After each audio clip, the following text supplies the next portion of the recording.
Hello students, good morning to all of you. तो अब हम करेंगे कनेक्टेड मोशन की प्रॉब्लम्स। कनेक्टेड मोशन हमने पढ़ा था कि जिसमें पूरा सिस्टम है उसका एक्सेलरेशन एक जैसा होता है। तो उसके क्वेश्चन करते हैं। तो यहाँ पे तीन ब्लॉक दिए हुए, एक का मास m1, एक का मास m2, एक का मास m3 है। तीनों कनेक्टेड है, मतलब ये पूरा एक सिस्टम है, ये पूरा एक सिस्टम है ये, और इस पूरे सिस्टम को ये फोर्स खींच रहा है। तो इसमें हमने कनेक्टेड मोशन में एक चीज पढ़ी थी कि कनेक्टेड मोशन के अंदर जितने पार्टिकल्स होते हैं सिस्टम में, इस सिस्टम में तीन पार्टिकल है, तीन ब्लॉक है, तो तीन है तो तीनों का एक्सेलरेशन सेम होगा। तो एक्सेलरेशन कैसे निकालेंगे हम? इस फॉर्मूले से। तो force is equal to mass into acceleration. तो acceleration is equal to force upon mass. तो फोर्स कितना है इसके ऊपर लग रहा है 50, और मास इसमें कितना है m1 plus m2 plus m3, क्योंकि पूरे सिस्टम का मास लेंगे हम। यहाँ पे सिस्टम का वो निकालना चाहते हैं एक्सेलरेशन, यानी acceleration of the whole system. तो पूरे सिस्टम का एक्सेलरेशन निकालें तो कितना आएगा 50 upon m1 plus m2 plus m3। m1 m2 ये कितना है 10 प्लस 5 15 30 हो गया ये। तो इसका एक्सेलरेशन आ गया 5/3 मीटर पर सेकेंड स्क्वायर। अब इसका एक्सेलरेशन भी वही a होगा, इसका एक्सेलरेशन भी a होगा, इसका एक्सेलरेशन भी a होगा, क्योंकि इसमें कनेक्टेड मोशन के अंदर एक्सेलरेशन सबका सेम होता है। अब हमें चाहिए वैल्यू T1 T2 की। तो T1 तो है कि M2 और M1 के बीच में जो रस्सी है, स्ट्रिंग है, उसमें है खिंचाव, और T2 है वो M2 और M3 के बीच में जो रस्सी है। अब देखो टेंशन की जो डायरेक्शन क्या होती है, अवे फ्रॉम द बॉडी। ये मैंने पहले बताया था, tension is always away from the body. तो ये जैसे ऑब्जेक्ट है इससे टेंशन अवे है, ये ऑब्जेक्ट है इससे टेंशन अवे। तो अब देखो इसमें ये T2 है, T2 की वैल्यू निकालेंगे तो टेंशन एक फोर्स ही होता है। तो फोर्स का फॉर्मूला क्या होगा? मास इंटू एक्सेलरेशन। तो ये T2 है, ये किसको खींच रहा है? M2 और M1 को। तो टेंशन फॉर्मूला ये हो गया फोर्स इक्वल टू मास। तो फोर्स यहाँ पे कौन सा है? टेंशन। और मास ये कितने खींच रहा है? M1 और M2 को, दोनों को। तो M1 प्लस M2 और इंटू एक्सेलरेशन। तो T2 is equal to M1 plus M2। तो M1 प्लस M2 कितना है 15, और एक्सेलरेशन कितना है A है इसका, क्योंकि पूरे सिस्टम का एक्सेलरेशन कितना रहेगा A रहेगा। तो 5/3, तो ये हो गया 25 न्यूटन। यानी कहने का मतलब ये है कि यहाँ से तो फोर्स लगा 50 न्यूटन, लेकिन यहाँ पे कितना हुआ 25। क्यों? क्योंकि 25 यहाँ खर्च हो गया।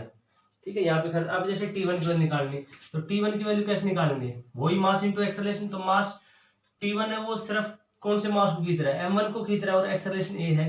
तो T1 equal to M1। M1 कितना है 5, और एक्सेलरेशन कितना है 5/3। तो ये कितना आएगा 25/3 न्यूटन। तो यहाँ पे इतना फोर्स ये पहुंचा। तो ऐसे हम इसका क्वेश्चन करते हैं कनेक्टेड मोशन के। तो कनेक्टेड मोशन में एक चीज हमें ये ध्यान रखनी, acceleration of the whole system is same. जितने बॉडी होगी सबका एक्सेलरेशन सेम रहेगा। और यहाँ पे एक्सेलरेशन हम इसका कैलकुलेट कर लेंगे और उससे T1 और T2 को निकालेंगे। Next question. नेक्स्ट में दिया हुआ है कि ये एक सिस्टम है, M1 मास है इसका, ये M2 मास है, ये M3 मास है। तो इस पे टेंशन T1 लग रही है। अब पहला केस है इसमें जब पूरा सिस्टम ऊपर की तरफ जा रहा है। फर्स्ट है कि पूरा system, the whole system is going upward with an acceleration of 2 metre. तो उस time T1 T2 and T3 को निकालेंगे। तो देखो इसमें हम ये मान लेते हैं T1 है, इस पूरे को वो मान लेते हैं एक बॉडी पहले का। देखो इसमें हम पूरे को एक बॉडी मान लेते हैं। इसका 3 बॉडी डायग्राम बनाएंगे, M1 plus M2 plus M3, क्योंकि T1 है वो तो तीनों खींच रहा है। अब ऊपर की तरफ फोर्स इसके ऊपर लग रहा है T1। ठीक है, 3 बॉडी डायग्राम इसका हम बना रहे हैं। और नीचे की तरफ फोर्स कौन लगाएगा? अर्थ के कारण फोर्स कितना होगा mg। M1 plus M2 plus M3 into g. ठीक है, फ्री बॉडी डायग्राम हमने क्या किया कि T1 है, हमें चाहिए T1 T2 और T3 की वैल्यू जब पूरा सिस्टम ऊपर की तरफ जा रहा है। कितने एक्सेलरेशन से? 2 मीटर पर सेकेंड स्क्वायर से। ठीक है, 2 मीटर पर सेकेंड स्क्वायर से जा रही है ऊपर की तरफ। तो अब देखो इसमें ये T1 है, ऊपर वाली जो रस्सी हो इसको खींच रही है, इसको खींच रही है, इसको खींच रही है। ठीक है, और ये रस्सी का जो मास, ये मासलेस ले रखी है रस्सी, मतलब बहुत कम मास है इनका। तो M1 तो इसका फ्री बॉडी डायग्राम बनाएंगे। तो ये ऊपर की तरफ जा रहा है, तो इसमें हम लिखेंगे net force is equal to, ऊपर की तरफ जा रहा है तो इसका मतलब T1 क्या है जाता है, तो T1 minus M1 plus M2 plus M3 into g. ठीक है, ऐसे लिखेंगे। ऊपर का फोर्स जैसे 50 न्यूटन, नीचे का 40 न्यूटन। तो नेट कैसे निकालेंगे? 50 माइनस 40, तो net force equal to T1 minus M1 plus M2 plus M3 into g. Net force का फॉर्मूला क्या होता है, मास इंटू एक्सेलरेशन। तो फोर्स जो इसके ऊपर लग रहा है उसका फॉर्मूला हो गया मास इंटू, तो मास किसको खींच रहा है, m1 plus m2 plus m3 into acceleration, ठीक है। इससे जा रहा है एक्सेलरेशन से, is equal to T1 minus m1 plus m2 plus m3 into g. अब पुट कर देते हैं वैल्यू, T1 की वैल्यू चाहिए, m1 plus m2 plus m3 कितना हो गया, 5 प्लस 2 प्लस 3 10, तो 10 a कितना है 2 is equal to T1 minus ये हो गया 10 इंटू 9.8 तो 20 और 10 इंटू ये आएगा T1 माइनस 98, तो यहाँ से आएगी इसकी वैल्यू, T1 की वैल्यू आ जाएगी 98 को ले इस साइड, तो इसको ऐसे लिख लेते हैं 20 प्लस 98 T1, तो T1 की वैल्यू कितनी आ गई 118 न्यूटन, तो टेंशन आया कितना 118 न्यूटन, ये आई है T1 की वैल्यू, ठीक है। T1 की आ गई वैल्यू, अब T2 की वैल्यू निकालते हैं, तो T2 देखो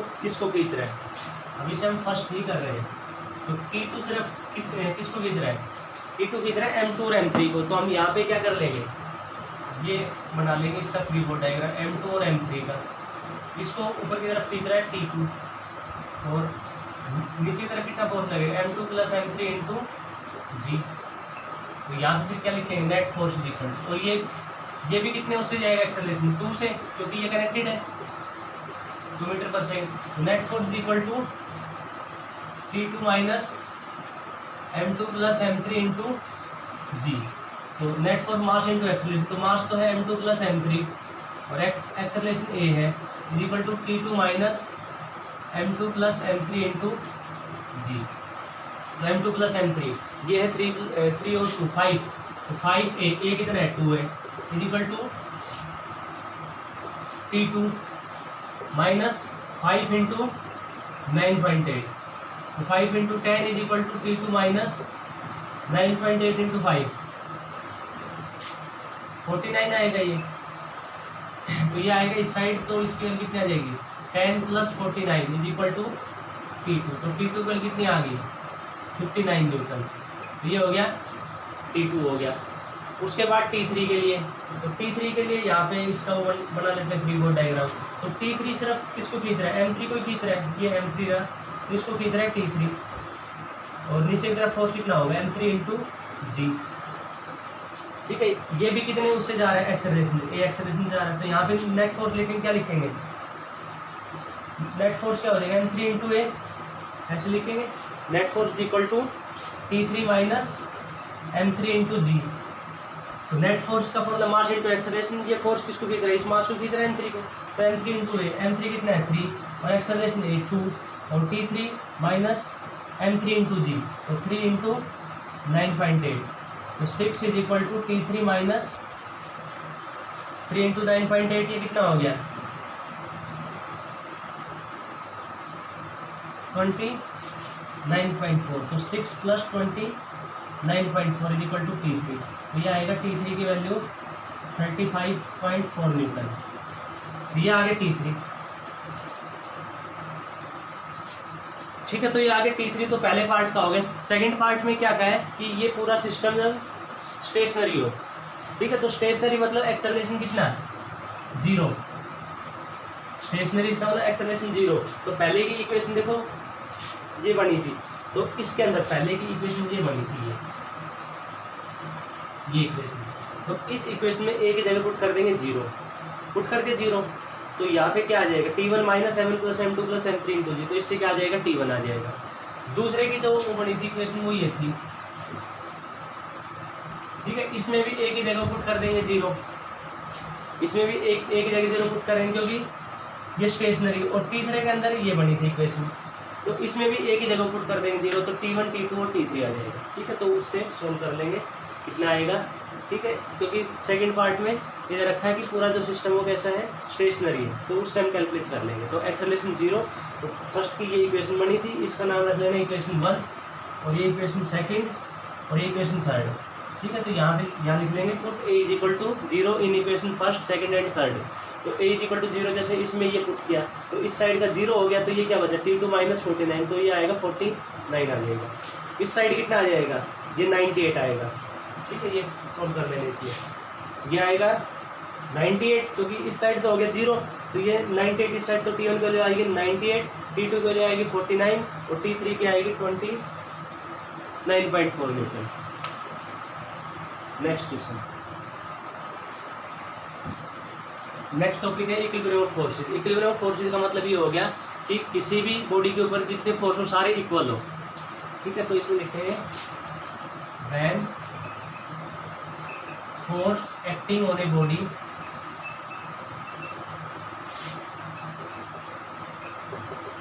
in all direction, when sum of all forces acting on a body in all directions is 0, then the body is said to be in equilibrium,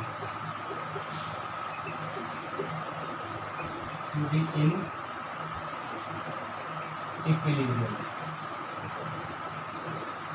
ठीक है। जैसे कोई भी चीज़ है, स्टेशनरी से बोर्ड है यहाँ पे स्टेशनरी, तो इसके ऊपर जितने फोर्सेस लग रहे हैं उन सब का सम क्या है, 0 है। जैसे ये है ऑब्जेक्ट, ये m मास का यहाँ रखा है, ठीक है, ये स्टेशनरी है, तो हम इसमें क्या करेंगे, ये sum of all forces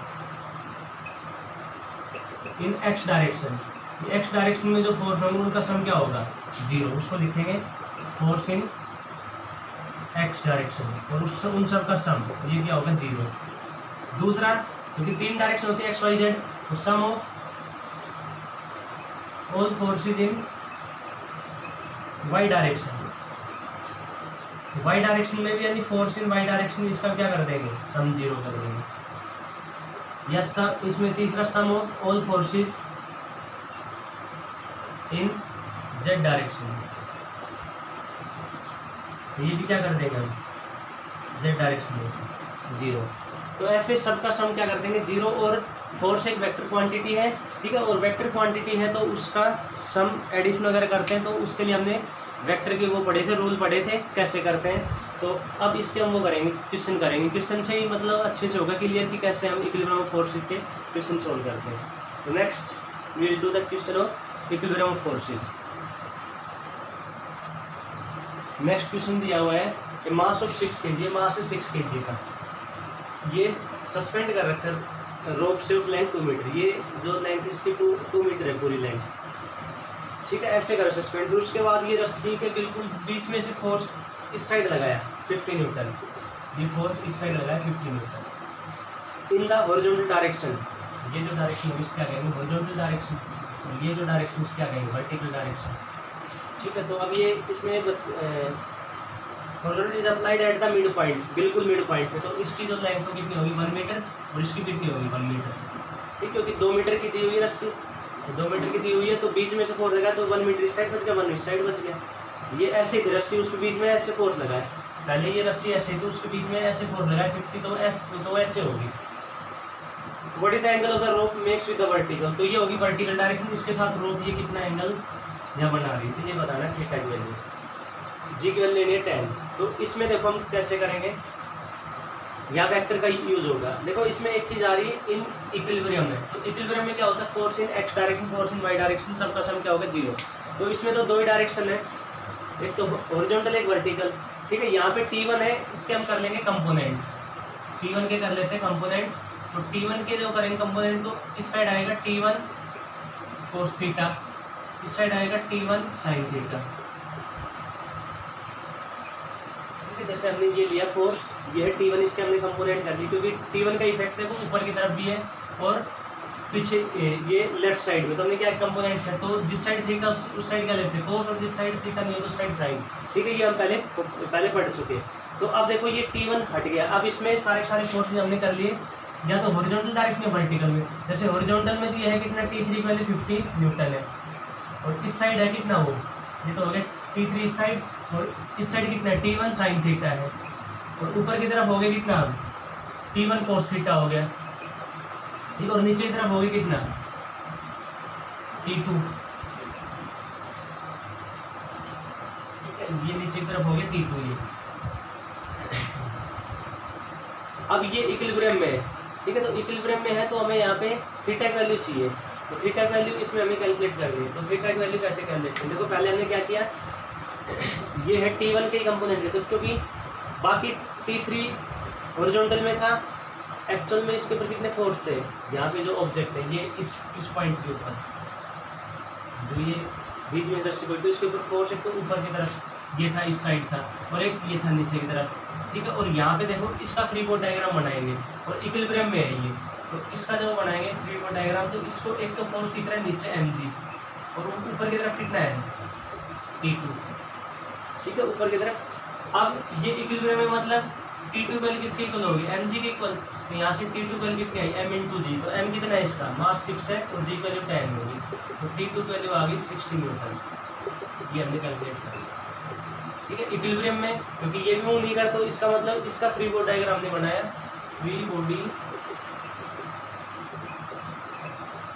diagram of 6 kg, तो 6 kg हमने वेट लिया, इसके ऊपर तरफ फोर्स कितना लग रहा है T2 और नीचे तरफ mg, और इक्विलिब्रियम में इसका मतलब दोनों क्या है, इक्वल है, तो ये आ गया 60 न्यूटन, ठीक है। और ये T3 की वैल्यू तो इसमें दी हुई है, लेकिन हमें यहाँ पे एंगल चाहिए थीटा, ये चाहिए एंगल, तो देखो ये इक्विलिब्रियम। अब फोर्स इन x डायरेक्शन, तो x डायरेक्शन में फोर्स उनका सम क्या करना है 0, तो T3 is equal to T1 sine theta, क्योंकि हमने ऐसा ये क्योंकि T3 तो इस साइड और T1 इस साइड, तो दोनों का सम क्या कर देंगे 0, ठीक है। या इसमें ये ले सकते हैं T3, देखो सम 0 कर रहे हैं, फोर्स इन x डायरेक्शन, उसको क्या कर रहे हैं 0, उसका सम, तो इसमें हम सम कर दें तो T3 और इसको लिख लेंगे minus T1 sine theta is equal to 0। अब माइनस इसमें क्यों लिखा, क्योंकि T3 तो उस साइड है इसलिए हमने क्या लिया प्लस, और ये कौन साइड, इस साइड इसलिए क्या लिया माइनस, और दोनों सम क्या करते हैं 0, उसको सोल्व करेंगे तो वही आएगा T3 is equal to T1 sine theta. उसके बाद फोर्स इन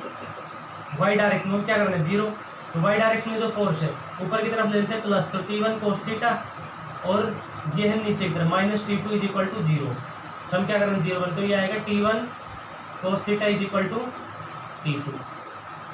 अब T3 की वैल्यू हमें पता है, ठीक है, 50 होगी यहाँ पे, तो 50 is equal to T1 sine theta, और यहाँ पे हमें T2 की वैल्यू पता है, तो T1 cos theta is equal to T2, T2 कितना है 60 आया, ये दो इक्वेशन आ गई, ठीक है। अब दोनों को कर देते हैं हम यहाँ पे डिवाइड, इसको लिख देते हैं T1 sine theta is equal to 50 upon T1 cos theta is equal to 60, ठीक है। दोनों को डिवाइड कर दिया, इसको लिख दिया T1 sine theta is equal to 50 और उसको T1 कोस थीटा 60, दोनों कर दिए डिवाइड, तो T1 से T1 हो गया cancel, sine theta upon cos theta कितना आ गया tan थीटा, तो tan theta is equal to 5/6, अब 5/6 पे हमें नहीं पता तो क्या लिख देंगे, theta is equal to tan inverse 5/6, ये आएगा एकदम मल्टीपल के साथ, हमें थीटा ही चाहिए।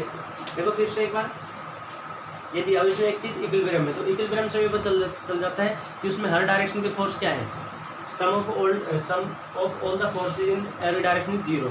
तो हमने क्या किया इसमें देखो ये T1 इसके कर लिए कंपोनेंट, फर्स्ट स्टेप तो हमने क्या किया T1 कंपोनेंट क्यों किए, क्योंकि T1 की एक डायरेक्शन नहीं है, ना तो हॉरिजॉन्टल ना वर्टिकल, तो उसका हमने एक तो वर्टिकल कंपोनेंट ले लिया T1 कोस थीटा, क्योंकि जिस साइड थीटा उस साइड क्या आता है कोस, और एक ले लिया हॉरिजॉन्टल में।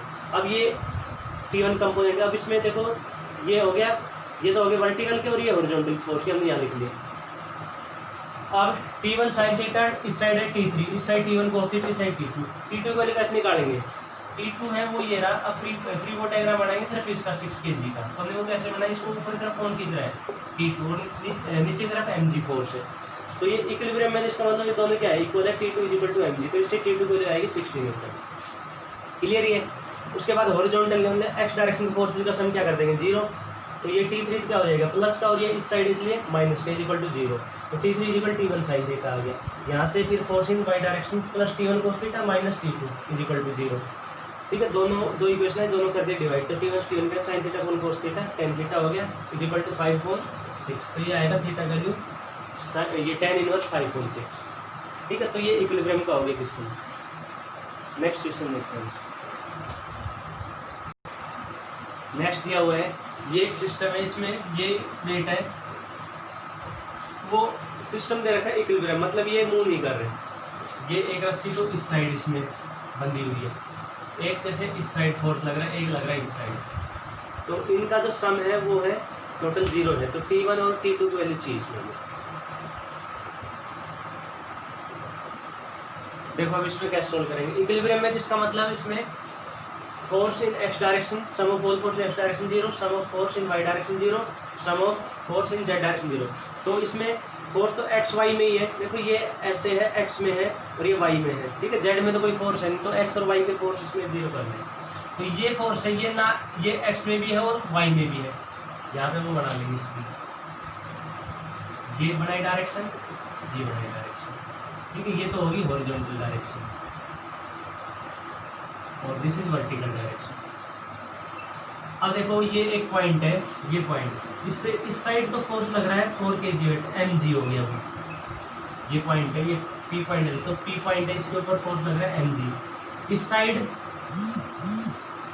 साइड हम इसके कर लेते हैं कंपोनेंट पहले। तो देखो इसमें ये एंगल है 60 डिग्री, तो ये कितना होगा 60 ही होगा, अल्टरनेट ये अल्टरनेट एंगल, क्योंकि ये दोनों पैरेलल है, ये तो ये अल्टरनेट एंगल हो गया। तो ये कंपोनेंट कितना बनेगा T1 cos 60, क्योंकि जिस साइड एंगल हो तो उस साइड क्या लेते हैं cos, और जिस साइड एंगल नहीं हो तो साइड साइन, तो ये हो गया T1 साइन। तो इस साइड हॉरिजॉन्टल फोर्स हो गया कितना, इस साइड T1 cos 60 डिग्री, ऊपर की तरफ हो गया T1 sin 60 डिग्री, और एक ये है इस साइड T2, ठीक है। ये हमने क्या कर लिया इसके कंपोनेंट के T1, क्योंकि T2 तो x में है ही और ये है ही नीचे, तो हमने T1 कंपोनेंट इस साइड आ गया, T1 cos 60 इस साइड T1 साइड। अब sum of force in x direction is equal to 0, तो x डायरेक्शन फोर्स कितना है T1 cos 60 प्लस का, क्योंकि उस साइड है, और माइनस T2 किस साइड है माइनस x की तरफ, इज इक्वल टू 0। यहाँ से कितना आएगा T1 cos 60 is equal to T2, और sum of force in y direction is equal to 0, तो y डायरेक्शन फोर्स कितना है प्लस T1 sin 60 और minus mg is equal to 0, तो ये हो गया T1 sin 60 is equal to mg। हमें चाहिए T1 और T2 की वैल्यू, तो T1 और T2 की वैल्यू चाहिए, तो T1 cos 60 इसकी वैल्यू क्या होती है cos 60 की हाफ होती है, तो T1/2 is equal to T2। यहाँ से T1 sin 60, तो T1 into √3/2 is equal to m कितना है 4, और इसकी नहीं रखी जी वैल्यू तो 9.8 होगी, तो ये आएगा T1 is equal to 4 into 9.8 2/√3। ये आएगा T1 की वैल्यू, तो इसको हम सोल्व कर लेंगे, ये आएगा, इसको हम सोल्व कर लेंगे तो इसको दे जाएगी। उसके बाद यहाँ से T2 की वैल्यू कितनी आ रही है T1/2 है ये, तो यहाँ से T1 की वैल्यू कितनी है 4 इंटू 9.8 इंटू 2/√3 और मल्टीप्लाई/2, ये 2 इसके साथ हो गया, तो 2 से 2 कैंसिल, तो इससे आ जाएगी T1 और T2 की वैल्यू, इसको सोल्व कर लेंगे। तो ऐसे इसमें T1 और T2 की वैल्यू आ जाएगी, ठीक है। तो इसमें भी ये इक्विलिब्रियम कंडीशन है, तो इक्विलिब्रियम में हमें क्या करना है कि अगर इक्विलिब्रियम दिया हो तो फोर्स इन x डायरेक्शन सबका सम 0 कर दो, y डायरेक्शन में फोर्स उनका सबका सम 0 कर दो, और z में है तो उसका सम 0 कर दो। नेक्स्ट में दिया हुआ है ये सिस्टम भी इक्विलिब्रियम है, तो ये इक्विलिब्रियम का लास्ट क्वेश्चन कर रहे हैं, ठीक है। इसमें देखो ये सिस्टम इक्विलिब्रियम में दिया हुआ है, तो यहाँ पे इक्विलिब्रियम में ये तो इसकी ले लेते हैं हॉरिजॉन्टल डायरेक्शन, ये ले लेते हैं वर्टिकल, तो इसमें वर्टिकल में ही फोर्स है, बाकी T2 और T1 ये क्या है हॉरिजॉन्टल में वर्टिकल, हॉरिजॉन्टल मतलब आगे तरफ भी है और ऊपर की तरफ भी है। तो इसके ये पॉइंट है, ये जो बॉडी से हमने ये ले लिया यहाँ पे, इसके ऊपर एक तो फोर्स नीचे की तरफ लग रहा है mg, ठीक है, और यहाँ पे हमने इस साइड एक फोर्स लग रहा है T2, ठीक है। 3/4 डायग्राम इसका हम करें, T2 हो गया, और इस साइड का फोर्स हो कितना है T1 में। एंगल लेते हैं, ये एंगल अल्फा है, ये अल्फा है, अब मिलते हैं इसमें ये डायरेक्शन तो होगी हॉरिजॉन्टल डायरेक्शन और ये होगी वर्टिकल डायरेक्शन। तो ये एंगल अल्फा है, तो ये भी कितना होगा अल्फा ही होगा, क्यों, क्योंकि अल्टरनेट एंगल है। देखो ये ऐसे है,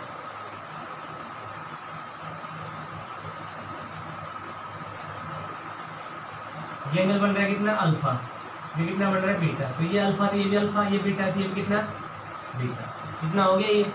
अब इसके कंपोनेंट करती है T1, तो जिस साइड एंगल होता है उस साइड क्या होते हैं कोस, तो T1 कोस अल्फा हो गया ये, और इस साइड हो गया T1 साइन अल्फा, ये हमने इसके कंपोनेंट कर लिए।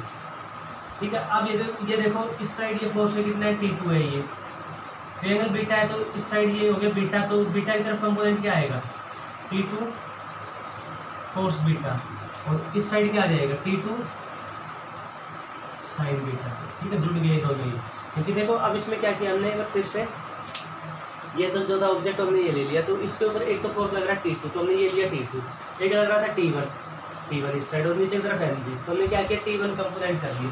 तो ये तो है सपोर्ट है ये, तो इसके साथ एंगल अल्फा बढ़ इसका बीटा, तो अल्फा तो ये भी अल्फा, तो यहाँ पे ये T1 इस कंपोनेंट कर लिए, T1 कोस अल्फा और T1 साइन अल्फा हो गई ये।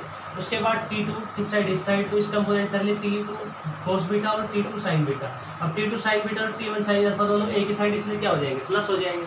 अब करते हैं फोर्स इन, ये sum of force in x direction is equal to 0, तो फोर्स इन एक्स डायरेक्शन, अब देखो एक्स में कौन कौन से, T2 कोस बीटा वो तो हो जाएगा प्लस का, तो T2 कोस बीटा हो गया प्लस का, और minus T1 cos alpha is equal to 0, तो यहाँ से आ गया T2 cos beta is equal to T1 cos alpha, ये आ गया। अब sum of force in y direction, इसका सम क्या हो जाएगा 0, तो देखो ये तो है T2 sine beta plus T1 sine alpha, ये तो ऊपर की तरफ, इसलिए इसको क्या लेंगे, प्लस लेंगे, और ये है नीचे की तरफ minus mg is equal to 0, ये आगे यहाँ से T2 sine beta plus T1 sine alpha is equal to mg, ये हो गया। अब हमें चाहिए T1 और T2 की वैल्यू। ठीक है, तो यहाँ से T1 और T2 की वैल्यू कैलकुलेट करेंगे, तो ये दो इसमें इक्वेशन बनेंगे, एक तो ये इक्वेशन बन गई और एक ये इक्वेशन बन गई। ठीक है, दोनों इक्वेशन में जैसे ये T1 है, दोनों इक्वेशन में जैसे अल्फा बीटा हमें अगर ये गिवन होंगे अल्फा बीटा और m और g गिवन होंगे, तो उससे हम T1 और T2 की वैल्यू निकाल लेंगे।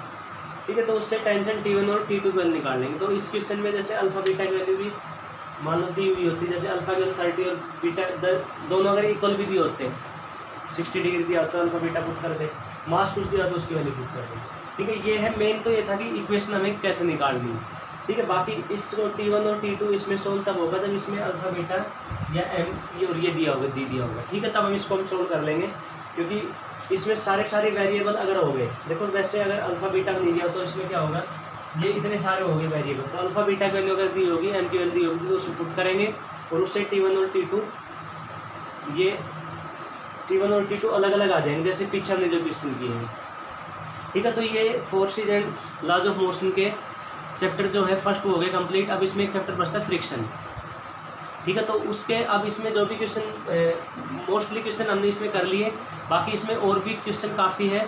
ठीक है, तो इस इनसे मिलते जुलते क्वेश्चन, जैसे पहला सेकंड लॉ ऑफ मोशन के ऊपर आ सकता है question, law of conservation of momentum हो गया, उसके बाद इम्पल्स के ऊपर।